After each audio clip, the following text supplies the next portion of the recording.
stand ng PDP-Laban sa Senate presidency? Okay, kaming lima kasi, there will be 5 PDP-Laban members in the 18th Congress here in the Senate. Hindi pa kami nakapag-meeting as a group. Pero so far, wala naman, in all honesty, wala naman ni isa na nag-express ng interest to become Senate President or even an officer of the Senate. So, ibig sabihin, automatic yun, sir? Or most likely, SP Soto yung susuportahan ng PDP-Laban? Oh, most likely.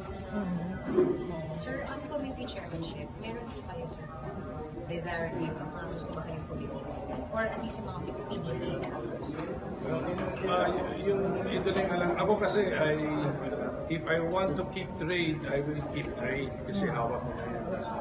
And then Bato will get public order because Senator Lacson is letting go of that. Wala namang iba na may gusto. Senator Bato.